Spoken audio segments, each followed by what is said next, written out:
Hola y un saludo a todos los celtistas y a todas las celtistas a lo largo y ancho del globo terráqueo. Suena ya esa sintonía de la foliada do Celta y abrimos una semana más las puertas de este bar celeste, episodio ya número 18, y hoy tenemos a un invitado muy especial. Fernando desgraciadamente no va a poder estar tampoco esta semana, está en Ourense con unos exámenes y ya cuando se encargue de eso, cuando eso se termine, pues volverá, yo creo, sé de buena tinta que la semana que viene ya tendría que estar aquí. Pero tenemos hoy a un invitado en el bar, un verdadero invitado de excepción, periodista de Radio Marca, cofundador del CIES Podcast, que es una verdadera maravilla y con el que yo tengo el placer de poder colaborar mensualmente. Todos los vigueses a lo largo y ancho del mundo tienen que escuchar este CIES Podcast. Me refiero a Rafa Valero. Rafa, estás en Vigo, bienvenido al Bar Celeste.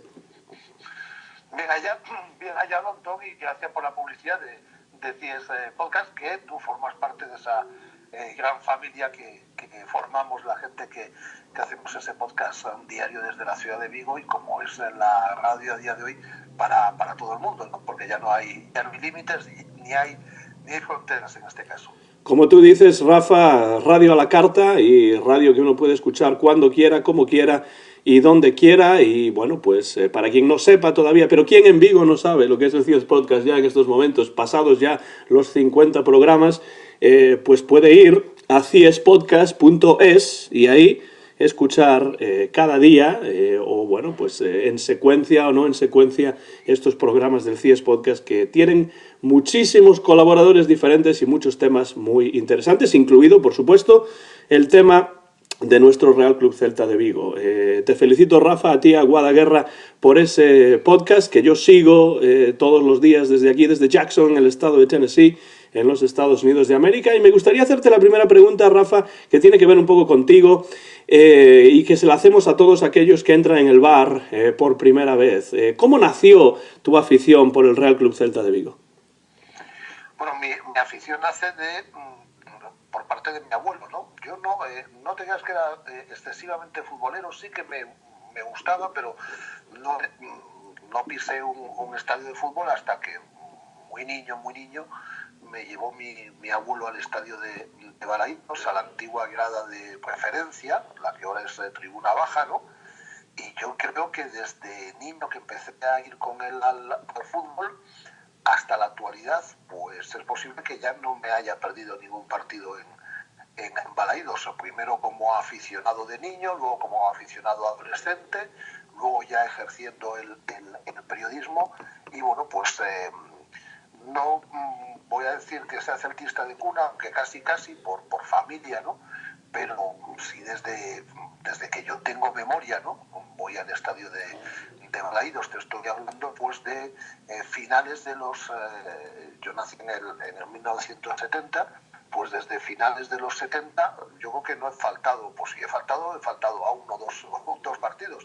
No me he perdido ninguno más, y luego he viajado mucho con el Celta por España, por Europa, y bueno, pues lo que era un aficionado, lo que era un niño que muy rápidamente, porque te decía que yo no era muy futbolero con 5 o 6 años, pero cuando yo empiezo a ir al fútbol poquito tiempo después, luego me volví un auténtico aficionado que quería saberlo todo, quería conocerlo todo. Y bueno, pues las casualidades de la vida, yo que quería dedicarme desde muy niño al mundo del periodismo y esencialmente al mundo de la radio. Esa gente que yo admiraba desde la grada, pues luego fue personas a las que acabé entrevistando, y en algún caso personas que acabaron siendo muy amigas mías. Pongo un ejemplo, y es que a mí un jugador del Celta que me encantaba era Javier Mate. Cuando yo empiezo a ir al fútbol, poquito después llega Javier Mate al Celta en la temporada 81-82, que es una temporada en la que el Celta estaba en segunda división y asciende a primera, y aquel portero que a mí me gustaba tanto, ¿no? Que era mi jugador preferido, se ha convertido en un amigo entrañable mío desde hace muchísimos años, y que además hacemos, como tú bien sabes, radio juntos también desde hace bastante tiempo. En eso coincidimos totalmente, Rafa. Yo desde muy pequeño fui un verdadero fan, un verdadero seguidor de Javier Maté, uno de los mejores porteros de la historia del Celta que yo puedo recordar. Y de hecho hay una foto mía cuando yo tenía 7 u 8 años con el propio Javier Maté en un partido que creo que había sido contra Las Palmas, y el propio Javier Maté después tuvo la gentileza de firmar esa foto que guardo todavía como oro en paño. Rafa, venimos de la primera victoria en mucho tiempo con el partido que se jugó el fin de semana pasado frente al Sevilla, que el Celta ganó 1-0. Vaya por delante que a mí el equipo realmente no me convenció, el juego, la calidad del juego. Pero lo que sí cambió fue el resultado, y llegados a este punto tenemos, yo creo, que sacar los puntos de donde sea, de debajo de las piedras, ¿no? Entonces eso es muy positivo, el haber ganado los 3 puntos, pero en tu opinión, tú que viste el partido y lo has comentado también en el CIES Podcast, ¿qué cambió en Balaídos este pasado fin de semana contra el Sevilla? Coincido con la lectura que hacías tú, Antón. Es decir, para mí lo que ha cambiado es la comunión que hubo con la grada, ya no solo en el partido, sino 2 horas antes, ¿no?, de que comenzase el encuentro, ese recibimiento con bufandas, con bengalas, con banderas al equipo en el Estadio Balaídos. Ahí empezó a jugarse ya el partido, y ahí el Celta se puso por delante, y luego desde el corazón. Es una victoria que se consigue desde el corazón. Coincido contigo, como decías, en que en lo futbolístico no vimos una gran mejoría del Celta. Sí vimos una mejor versión de algunos futbolistas, por ejemplo de Fran Beltrán, que no sé si coincides conmigo, pero hizo un partido mayúsculo, ¿no?, el pasado sábado. Una versión también grande de un jugador que tiene galones ya en este Celta, como es Okay, aunque había sido de lo más regular en este tiempo de sequía que el equipo atravesó, pero no mucho más. Bueno, una defensa un poquito más solvente, más organizada, pero como digo, lo futbolístico no mucho más, pero sí desde el corazón, ¿no? Se pedía implicación, pedía Hugo Mayo apenas unos días antes implicación de la plantilla. Yo eso sí que lo vi ese orgullo, vi ese corazón puesto durante los 90 minutos de juego, y luego un Celta que en la parte final jugó otra cosa que no es muy bien vista en Vigo, como el parar el juego, el tirarte al césped para perder, para arañar algunos segundos, que bueno, que la verdad es que yo no defiendo tampoco ese fútbol, pero hay situaciones extremas, y la del sábado pasado lo era, en la que hay que jugar ese otro fútbol, y en la que había que ganar como fuesen los 3 puntos, porque si no el Celta seguía metido de lleno en un problema que no acaba aún de escapar de él, como es esa zona de descenso. Ahora está fuera de ella, pero está rozando esos puestos, y luego porque estaba en juego el futuro del entrenador, que estuvo a punto de ser cesado hace 2 semanas, y que si no hubiese sido cesado este fin de semana. Sí que me sorprendió que la plantilla celebró mucho con su entrenador el gol, lo cual quiere decir, y eso es un dato importante a favor de Cardoso, con el cual yo difiero en algunas de sus decisiones, pero sí que quiere decir que la plantilla está con su entrenador, y desde ahí se puede empezar a crecer, obviamente. Ya que mencionas a Miguel Cardoso, se me ocurre quizá preguntarte que ahora que llevamos ya varios partidos con el portugués, me gustaría que si pudieses, hicieses para nuestros oyentes una valoración de la trayectoria hasta el momento de Cardoso en comparación con lo que vimos del turco Mohamed. Si hacemos la comparación, Antón, en lo numérico, sale ganando el turco Mohamed, porque en fin, esto es muy sencillo, esto es de matemáticas de primero de primaria, ¿no? Es decir, sumó más puntos en la misma secuencia de encuentros. Si hacemos comparación en lo futbolístico, obviamente se parecen como un huevo y una castaña, ¿no? Lo cual quiere decir bastante en contra de la planificación deportiva del Celta este año. El turco Mohamed apuesta por lo que apuesta, es decir, por el resultadismo desde la defensa. Sus equipos estaban armados para fundamentalmente defender, de ahí esa línea de 5 defensas con 3 centrales y demás, y sin embargo Cardoso apuesta por un estilo más de toque, de combinación y demás. En ese aspecto defiendo obviamente la apuesta de Cardoso. Quiere jugar al fútbol, quiere salir con el balón controlado, quiere llegar a la portería quizás con más toques de balón y con más posesión que el entrenador argentino, pero luego sí que hay cosas de Cardoso que a mí me ofrecen hacer una valoración de un entrenador con claroscuros. Creo que no acaba, ahora parece que un poco más, pero ha tardado en conocer a su plantilla, es decir, situaciones en el terreno de juego, como la colocación de futbolistas, como el caso de Fran Beltrán en una posición excesivamente adelantada para él, o el buscar un perfil más defensivo de Jozabet, pues es algo que uno no entiende. Esa insistencia en colocar en el lateral izquierdo a Juncan, que curiosamente ofreció posiblemente su mejor versión en el partido del pasado fin de semana, el ser muy hermético a la hora de tomar decisiones, de rotar equipos, es decir, cuando los jugadores no responden, pues hay que cambiar algo, y él tiene una apuesta muy clara por 13, 14 jugadores a la hora de elaborar un 11, y de ahí apenas se mueve. Bueno, pues eso es un poco las diferencias y lo que yo veo en un entrenador y en otro. Si me tengo que quedar con alguno, pues si quiere que sea sincero, no me quedaría con ninguno de los dos. Tengo claro que Mohamed, que es un tipo que a mí en lo personal me cayó fenomenal y demás, bueno, el tiempo dice que es un entrenador que está en las antípodas de lo que el Celta pretende, de lo que el Celta quiere, y por lo demás Cardoso sí que se acerca bastante más a la idea futbolística que el Celta defiende, pero me parece un entrenador con limitaciones, con carencias, que no sé si dándole tiempo acabará siendo un entrenador idóneo para el Celta, o seguirá siendo una apuesta arriesgada como lo fue en su momento, también por el desconocimiento que él tiene, ahora menos, ¿no?, pero que él tenía de la Liga Española. Rafa, tú has sido muy crítico desde hace ya tiempo con la gestión del presidente Carlos Mourinho y de la directiva del Real Club Celta. Hay quien dice dentro del celtismo que hay que dejar las críticas para después de la temporada, que no hay que mirar tanto al palco en estos momentos para no desestabilizar todavía más la situación delicada por la que está atravesando el Celta. ¿Tú estás de acuerdo con esto o crees que es necesario que la directiva haga más autocrítica y que las críticas constructivas se acepten por parte de la directiva? Yo estoy de acuerdo con algo que te leía, Antón, hace unos días, y es que no se puede aparcar la crítica hasta final de temporada, porque poca crítica se va a hacer a final de temporada, ¿no? Si se salvan los muebles, pues para adelante, y si no se salvan los muebles, pues desgracia, ¿no? Sí he sido muy crítico. Yo he tenido 3 etapas con Carlos Mourinho, que creo que las he explicado en alguna ocasión, pero sí, no tengo ningún inconveniente en contársela a tus oyentes. Hay una primera etapa, la de su llegada, en la que no me gustó las formas en las que llegó, con cómo despidió a mucho trabajador, a mucho empleado del club que habían dado su vida, que eran personas además competentes.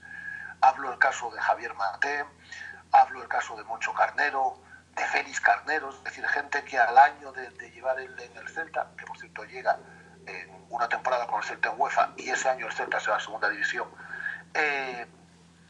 no entendí el que se prescindiese de trabajadores competentes, como él, o también trabajadores competentes dentro del club. Eso no lo entendí. No entendí los vaivenes que dio en cuanto a entrenadores al principio, con un desconocimiento de lo que era el mundo del fútbol preocupante. Esa es una primera etapa en la que yo creo que él estuvo rematadamente mal. Luego hay una etapa que es ciertamente notable y que hay que considerar, hay que poner en valor, que es la etapa en la cual el Celta entra en un proceso concursal, y cómo se llevó eso el club económicamente, y cómo se consiguió revertir una situación que era agónica, que era casi de desaparición del club.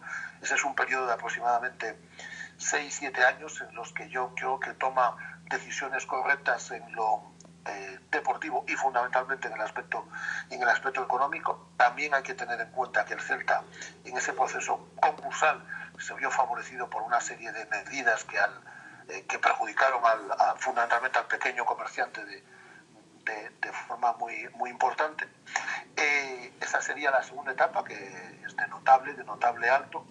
Y hay una tercera etapa, que es la de los 2 últimos años, en la que yo he sido más crítico con él, en la cual el Carlos Mourinho presidente se convierte en el Carlos Mourinho empresario, cueste lo que cueste, con permanentes desafíos a la ciudad, En cuanto a que si me llevo el estadio de Vigo, que si me llevo la ciudad deportiva de Vigo, que si me den los papeles y los permisos para esto, que si quiero el estadio para esto otro, que si quiero estos terrenos utilizarlos para superficie comercial cuando esa no es la catalogación que tienen, el ignorar permanentemente al aficionado, que el aficionado se convierte en un ser absolutamente prescindible, decisiones de espaldas totalmente a la afición, decisiones deportivas de apuesta por jugadores jóvenes única y exclusivamente para hacer caja. Ficho un futbolista de 20 años por 3 millones, a ver si dentro de 3 años lo puedo vender por 30. Entonces ese Carlos Mourinho empresario, ese Carlos Mourinho que prescinde de lo futbolístico, que prescinde de los sentimientos, que prescinde de las señas de identidad de un club, que le borra hasta el nombre de la ciudad de Vigo al Celta, que desafía permanentemente a las instituciones y desafía permanentemente a la ciudad, ese Carlos Mourinho, a mí, que soy periodista, pero que me considero celtista también, no me representa. Eso me costó, como bien sabes, muchísimos quebraderos de cabeza durante mucho tiempo, en los que, voy a decirlo aquí, en los que yo creo que se intentó hasta silenciarme, pero luego eso dio un giro importante en cuanto a la apreciación del aficionado, del seguidor, que yo creo que con bastante tiempo de retraso en algunos casos, o mucho tiempo después, se dieron cuenta de quién era verdaderamente Carlos Mourinho. Yo creo que él ha agotado su etapa en el Celta, que habrá que agradecerle los favores prestados, que en su momento no fueron pocos, pero yo creo que lo mejor que puede hacer Carlos Mourinho es dar un paso atrás, buscar a alguien que quiere invertir en este club. No se trata de venderlo por cantidades millonarias, él es multimillonario y además lo que tiene es que recuperar, yo creo, lo que puso en su momento y ganar algo, porque está en su derecho, porque, bueno, pues él arriesgó, si quieres también, dinero, y buscar savia nueva y gente que recupere fundamentalmente al celtismo. El celtismo lo ha dividido absolutamente, bueno, ahora una división ya muy en contra de su figura, pero lo ha dividido absolutamente Carlos Mourinho. Y yo creo que es algo que no se le debería perdonar. Yo no puedo estar más de acuerdo, no puedo coincidir más. Al 150%, Rafa, con tu análisis de esta era Mourinho a lo largo del tiempo, con sus luces y sus sombras y con sus diferentes etapas. Me da la sensación de que necesitamos más periodistas críticos, porque yo creo que en el deporte, sobre todo en el fútbol, que es el deporte más importante en España, en Europa y en todo el mundo, incluso diría, creo que lo acrítico supera a lo crítico. Parece que si se critica se está desestabilizando, parece que si se critica pues no se está ayudando al equipo, y una cosa yo creo que no está reñida con la otra, y por tanto yo te agradezco que seas así, que estés diciendo las cosas tal y como tú las ves, que por otra parte es todo lo que tanto periodistas como aficionados de a pie podemos hacer, ¿no? Es que no es fácil a día de hoy, Antón. Tú me vas conociendo también, nos conocíamos hace no mucho tiempo, pero ya me vas conociendo y ya sabes un poco cómo respiro. No es fácil en estos tiempos en el periodismo el ser absolutamente libre, porque hay empresas detrás, hay intereses detrás. Nosotros hemos encontrado ahora este paraíso, ¿no?, de la libertad de expresión, que es, no digo que no haya sido libre en las empresas en las que yo estuve anteriormente, ni en las que sigo estando, ¿no?, para nada. Es decir, yo me siento absolutamente libre y vamos, pues, también quien me contrata y quien quiere que esté en su empresa sabe un poco cómo soy, porque llevo unos cuantos años en este tinglao. Pero digo que no es fácil, ¿no?, porque siempre hay muchos intereses y hay miedos, y bueno, por eso en este paraíso que hemos encontrado también de CIES Podcast, en el que hay absoluta libertad para que cada uno opine y para que cada uno se exprese, pues seguimos defendiendo esta idea. Hay gente que me imagino que le tendrá miedo, no sé por qué, a Carlos Mourinho. Yo tuve una entrevista muy dura con él hace años ya, un cara a cara en unos estudios, que tuvo bastante repercusión y que no tuve ningún problema en decirle cara a cara y con papeles en la mano lo que yo pensaba.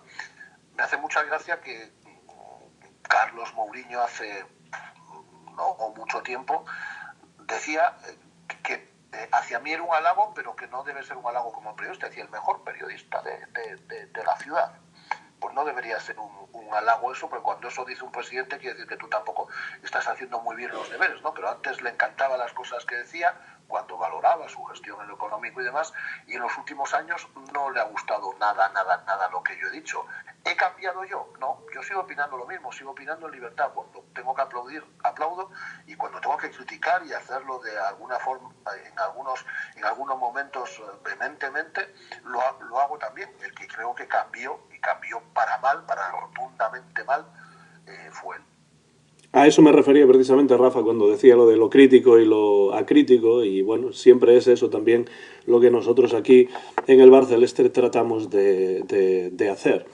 Volviendo un poco a la situación deportiva del equipo, antes de pasar a comentar el partido que el Celta jugará contra el Getafe en unos cuantos días, tengo un par de temas aquí que me parecen interesantes para comentar brevemente, ¿no? Uno de ellos es un jugador que a mí, vamos, yo lo desconozco totalmente, como supongo que lo desconocen pues la mayor parte de los celtistas, y es Jensen. ¿Qué ocurre con Jensen? ¿Por qué no tenemos la oportunidad de ver a Jensen en todo su esplendor? ¿Por qué no podemos saber más acerca de un jugador que se ha traído y que realmente no se ha utilizado?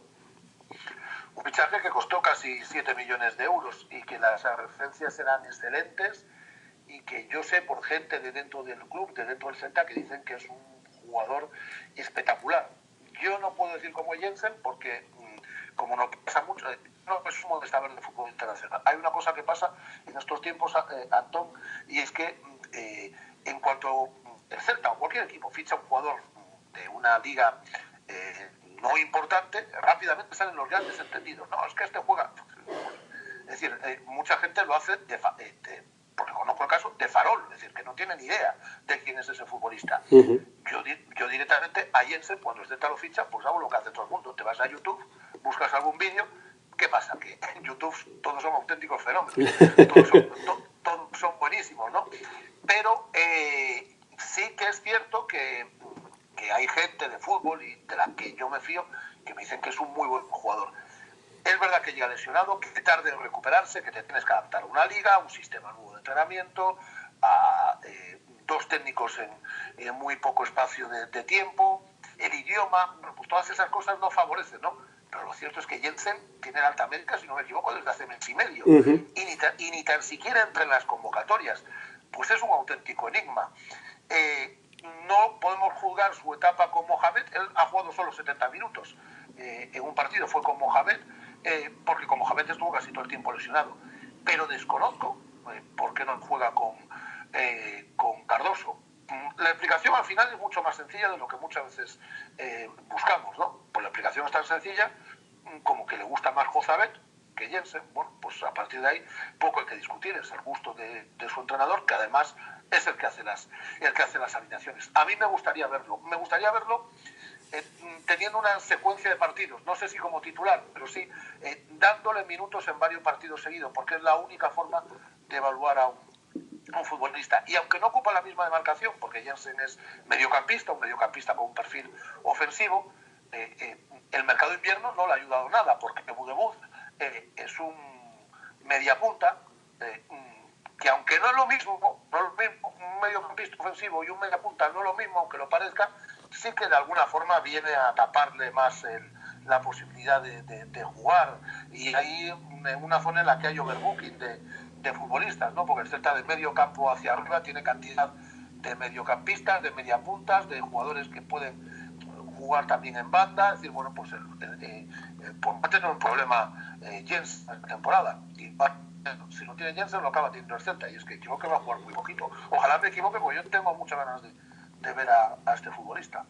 Yo también, la verdad, y eso es a lo que me refería, esta idea de que se traen jugadores y después los jugadores ni siquiera entran en las convocatorias. Eso, como mínimo, es algo extraño, porque no tenemos la posibilidad de saber cómo juega un jugador que se ha traído y que se ha ojeado, supongo, y entonces nos encontramos con un Celta que realmente está necesitado, tiene jugadores que ni siquiera están en el banquillo, pero que se han traído para jugar.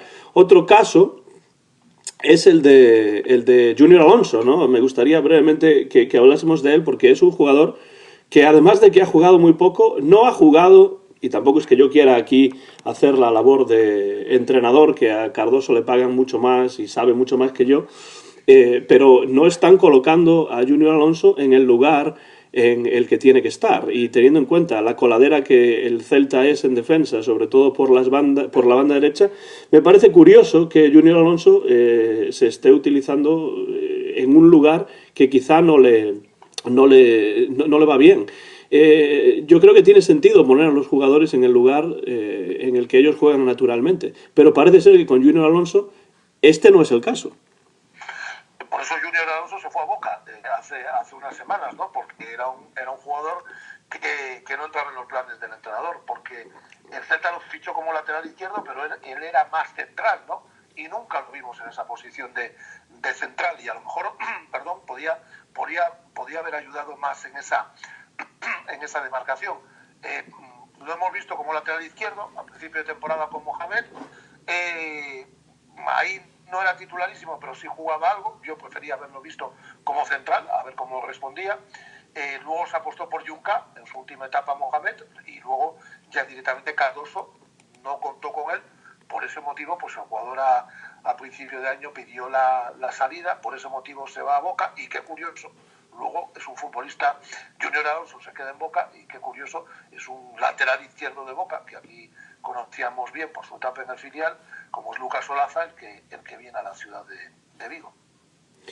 Y finalmente, antes de pasar a comentar el partido del Getafe brevemente, estamos esperando como celtistas, como lo está esperando también el equipo, como lo está esperando también el entrenador, a Iago Aspas casi como el Mesías, casi como el rey Arturo que vuelve, ¿no?, de Avalon. Y entonces me pregunto, en tu opinión, Rafa, ¿es Aspas realmente la solución deportiva a los problemas del Celta? ¿O te parece que es demasiado pedirle a Aspas que sea el que se eche el equipo a la espalda y el que ayude de una manera definitiva a superar esta situación? Pues por lo que parece, sí, yo sabía, como yo creo que sabíamos todos, que Iago es fundamental, esencial, el buque insignia de este Celta, es un jugador diferencial, el jugador clave, pero no sabía hasta qué punto, hasta que lo hemos perdido, ¿no? Lo hemos perdido el último mes y medio, y el resultado es que el Celta encajó 5 derrotas consecutivas y consiguió una victoria, en este caso en el partido de este fin de semana ante el Sevilla. No solo lo que aporta, sino que hace mejores a los que juegan alrededor de él. Maxi Gómez se hincha a marcar goles cuando está Iago Aspas y tiene dificultades cuando no está el delantero de Moaña. Bufal es mejor futbolista cuando está Iago que cuando no está. Lo mismo Pione Sisto. Lo mismo Bryce Méndez, que ha pegado un bajón muy importante desde la ausencia de Iago Aspas, ¿no? Pues es casi como nuestro campeador, ¿no? Yo sacaría al terreno de juego a Iago Aspas aún estando lesionado. Fíjate, con esa lesión muscular que lleva mes y medio, yo aunque fuese para ponerlo al borde del área sin que se mueva, solo por lo que representa, por lo que asusta al rival, aún estando lesionado, estoy seguro que fijarían dos futbolistas en la marca sobre él. El gol del cojo, ¿no? El gol del cojo. Claro, el gol del cojo, sí. Aún quedaría un futbolista liberado, ¿no?, del Celta, porque tendría dos marcando al delantero internacional. Es muy importante, muy importante, y el Celta pasa de ser un equipo que pueda pelear por algún objetivo mayor con Iago en el campo a ser un equipo que directamente pasa a pelear por no descender sin Iago. Suena tan crudo, pero es así. Desde luego, y yo creo que se ve, por ejemplo, en el partido del Sevilla, quedó para mí muy evidente que se le estaban intentando lanzar balones en profundidad a Maxi, y Maxi, que es un grandísimo jugador, en ese sentido no tiene la rapidez de un Yago Aspas, que sí podría tratar de encontrar esos balones y enchufar alguno a la red, ¿no? Entonces, desde luego, desde un punto de vista deportivo, pero también desde un punto de vista anímico, moral, Yago Aspas, el de Moaña, es una verdadera necesidad para este Real Club Celta de Vigo, que tan difícil año está teniendo y que tantos problemas está pasando. Hemos conseguido finalmente ganar un partido, sumar los 3 puntos, desde mi punto de vista, de una manera sorprendente, porque yo no esperaba, lo dije en el capítulo anterior de este programa del Bar Celeste, no esperaba esta victoria contra el Sevilla, y ahora creo que esto supone una inyección anímica, una inyección de moral para afrontar un partido que el Celta tiene, que es muy difícil este fin de semana, frente al Getafe. El Getafe es un equipo, es un campo el del Getafe que al Celta no se le da bien, es un equipo rocoso, un equipo difícil, un equipo que se defiende muy bien, un equipo que hace esas cosas que el Celta no quiso hacer durante tanto tiempo y que sí hizo hacia el final del partido del Sevilla, esto de dejarse caer en ciertos momentos, perder tiempo cuando es necesario, jugar un poco con el reloj. ¿Cómo valoras el partido que el Celta va a jugar contra el Getafe este próximo fin de semana? Y si puedes, aventúrate y danos un posible resultado.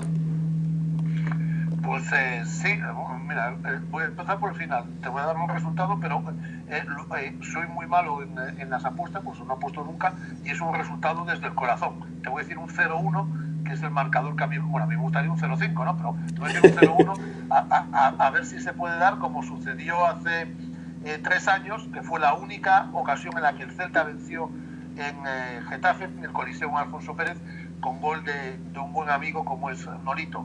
Tienes razón en algo que dices, es decir, el Celta ha jugado 7 veces en el Coliseo Alfonso Pérez, Getafe, y en esas 7 ocasiones tan solo venció una, empató en otra y salió derrotado en 5 ocasiones, pero además haciendo muy malos partidos. El año pasado, por ejemplo, perdió por 3-0. Este año, en la primera vuelta en Balaídos, empataron a un tanto, por cierto, marcaba Maxi Gómez y empataba luego el Getafe.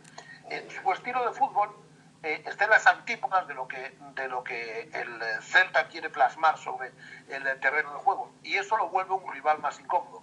Pero es que a todo eso, a ese estilo de fútbol que a nosotros nos va muy mal, pues hay que poner también en valor un equipo que está muy bien trabajado, que tiene futbolistas también de calidad y que está firmando una temporada sobresaliente. Es decir, han estado en la zona media alta de la tabla todo el campeonato y están peleando por meterse en Europa, ¿no? Que ya entramos, en nada vamos a entrar en el último tercio del campeonato, y eso ya son palabras mayores. Cuando uno llega ahí en una posición en la clasificación, ya fija mucho los objetivos.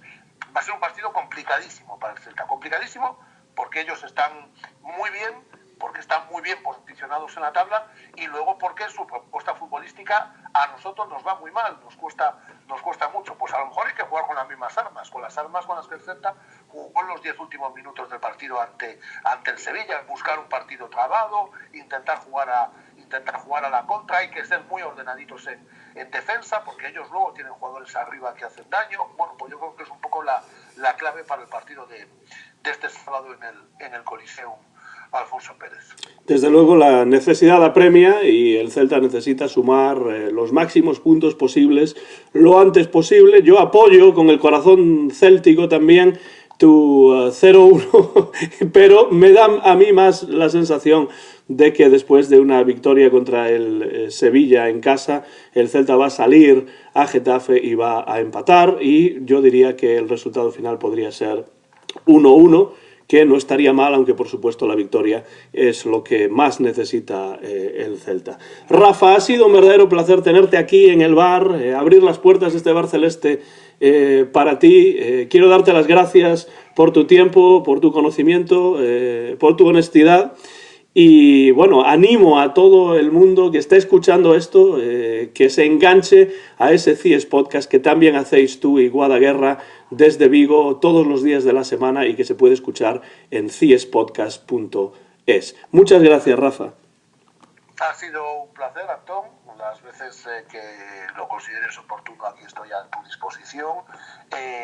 CIES Podcast es un proyecto común de mucha gente, bueno, que Guada y yo somos al final guardias de tráfico, que lo digo siempre, ¿no? Es decir, el gran mérito de CIES Podcast es el que los 50 colaboradores que nos rodeáis, y muchísimas gracias por la llamada, y lo dicho, a tu disposición, y un saludo a todos tus oyentes, a todos.